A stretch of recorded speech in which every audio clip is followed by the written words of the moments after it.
When Elena moved into her mother's new husband's home, she thought she was just starting over. Her parents' divorce had been messy, and all she wanted was peace, a fresh start, maybe even some solitude. She wasn't expecting to share a house with someone like Jamie. He was her age, only 2 years older, but felt like someone from another world. Quiet, guarded, thoughtful in ways that made her curious. His bedroom was across the hall. His music filtered through the walls at night, sometimes jazz, sometimes instrumental rock. Always moody, always captivating. The first weeks were awkward. They were polite but distant, like strangers forced into the same orbit.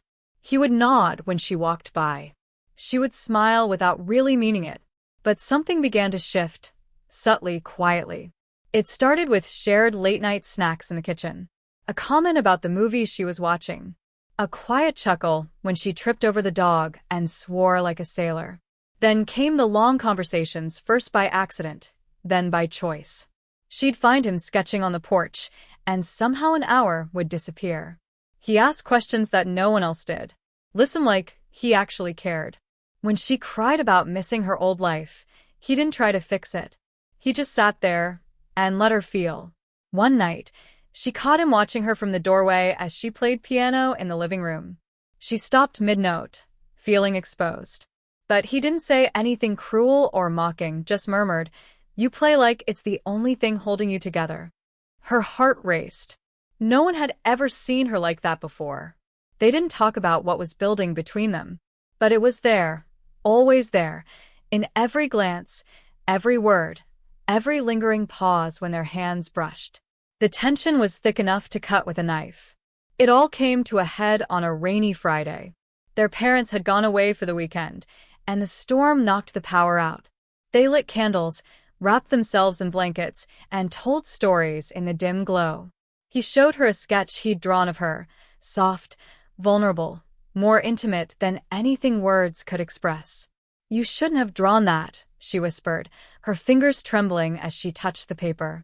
"I couldn't help it," he said. "I see you. All the time. Even when I try not to." The silence between them shattered with a kiss. It was hesitant at first, like a question neither of them could ask out loud. But when their lips met, it felt like every line they'd been afraid to cross had already been erased. They stayed curled up on the couch that night, her head on his chest, his fingers tracing lazy patterns on her arm.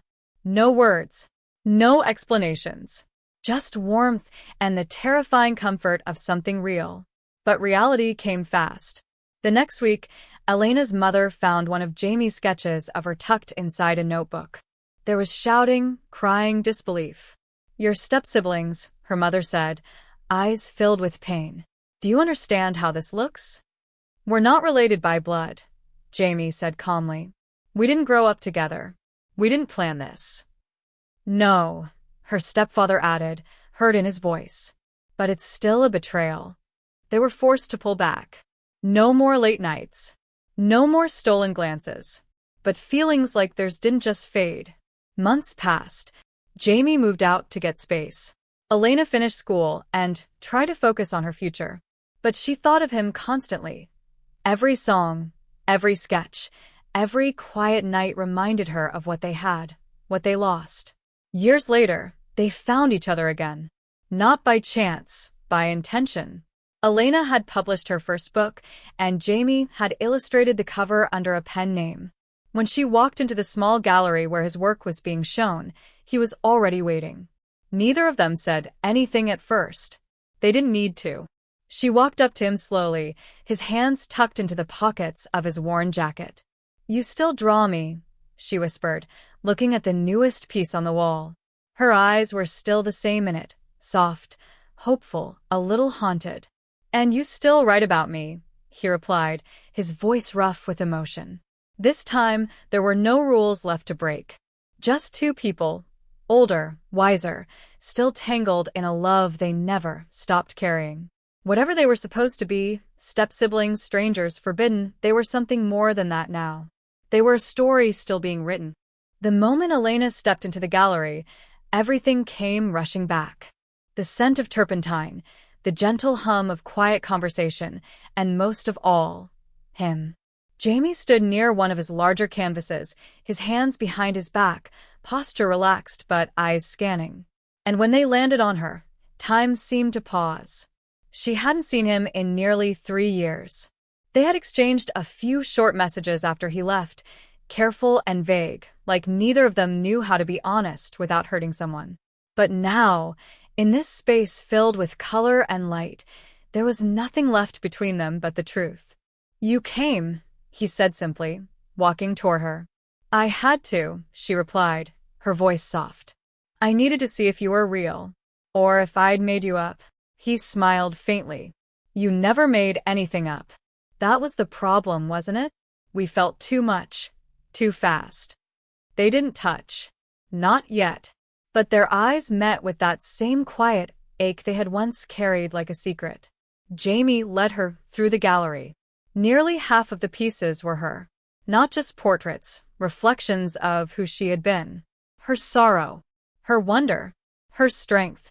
The sketch she had once touched in candlelight had been reworked and painted large, proudly displayed. In the corner was a dedication, to the one who changed everything. "You made me into someone better," he said as they stood in front of the painting. "But I couldn't come back until I knew I could be something good for you, too." Tears stung her eyes. "You were always good for me. It was the world that didn't know what to do with us." They left the gallery together that night, no explanations needed. They walked the quiet streets of the city, side by side, closer than before. There was no pretense this time, no confusion. The air between them was still electric, but the fear was gone. When they arrived at his apartment, she hesitated on the steps. "I don't want this to just be a memory," she whispered. "Something we talk about 10 years from now, as the thing we almost had." "It doesn't have to be," Jamie said, turning to her fully. "We aren't those kids anymore. We don't live under the same roof. We aren't bound by anyone's idea of what's proper. And if our families still hate it, then we love each other quietly until they don't," he replied. "Or loudly until they can't ignore it." Elena laughed through her tears. "You've changed." "I waited," he said. "For you. For this. I won't waste it now." That night, there was no hesitation. No tiptoeing around boundaries that had long ago been burned away. They didn't rush. They took their time. Every kiss was slow, deliberate, like they were memorizing each other again. Like they'd both been starved for this closeness, this belonging. And in the morning, when sunlight broke through the windows and warmed their tangled limbs, there was no guilt. Only peace. Months passed. There were hard conversations with their parents, long talks filled with tears and uncomfortable silences. But eventually things shifted. Because what Elena and Jamie had wasn't a reckless fling. It was steady, honest, and real. People talk. Some frowned, some whispered, but others simply accepted what they couldn't understand. And in time, no one questioned it anymore. Years later, Elena sat in a bookstore signing copies of her third novel, a romance about complicated love, the kind that doesn't ask permission. Jamie stood nearby, sketching in his notebook, his ring glinting in the light. When a reader asked if the story was based on real life, Elena just smiled. "Parts of it," she said. "The best parts." And as the line moved on and the day wore down, Jamie took her hand quietly beneath the table. No more secrets. No more lines. Just the life they had chosen. Together.